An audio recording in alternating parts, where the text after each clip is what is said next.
The day we couldn't speak. I will never forget the day we lost our words. One moment, the city was buzzing with the sound of people working together, and the next, everything fell apart just like our plans for the tower. But let me start at the beginning. We have been building that tower for years.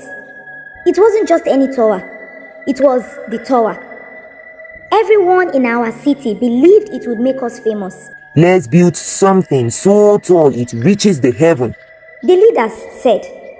A monument to show how strong and united we are. People came from all over to help. Our city was like no other. A place where everyone spoke the same way, understood the same words. It made life easy. If someone needed help, you gave it. If they had an idea, you could follow it. We worked as one, like parts of a single body. The tower started as just an idea, but soon it became everything. We wanted to show how powerful we could be, how high we could climb. If we build it tall enough, the elder said, we will never be forgotten. No one will dare challenge us. And as we began, it wasn't easy. We had to make our own bricks from clay and bake them until they were hard. Then we stuck them together with tar, which was messy and smelled awful. But we didn't mind. Everyone pitched in. Men, women, even children carried small loads, day after day. Brick by brick, the tower rose. I loved looking up at it. On clear days, it seemed to touch the clouds. People were proud. Strangers would come to see the tower, their faces full of wonder. Look, what we can do together. We would tell them. Imagine what else we could build. But then came the morning. Everything changed.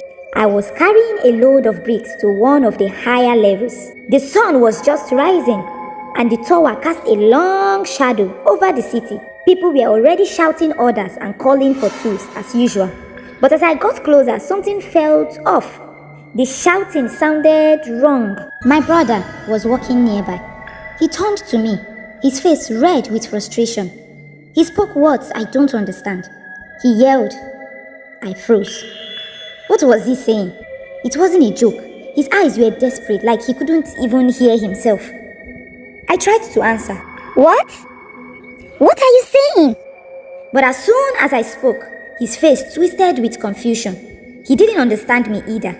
I looked around, and it was the same everywhere. People were waving their arms, pointing at tools, bricks, mortar, but no one could understand anyone else. One worker dropped a bucket of tar in frustration. Another threw down his trowel and stomped away. Panic spread quickly. People started yelling louder, as if shouting would fix it. It didn't. The more we tried to talk, the more chaos it caused. Others got mixed up. Bricks were stacked in the wrong places. A section of the scaffolding collapsed because no one understood the warning. By midday, the work had stopped completely. Groups of people gathered, trying to figure out what was happening. We realized some of us could still talk to each other, but only in small groups. My brother could speak to one man, but not to me. I could speak to a few others, but not to him. It was like invisible walls had sprung up between us. It wasn't just the tower.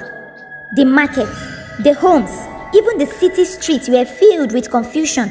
Families couldn't speak. Friends couldn't share a single word. By the next day, people started leaving. What else could we do? You couldn't live or walk with people if you couldn't talk to them. Groups packed up and walked in different directions, following the ones who still understood their words. Some went north, some east, some south.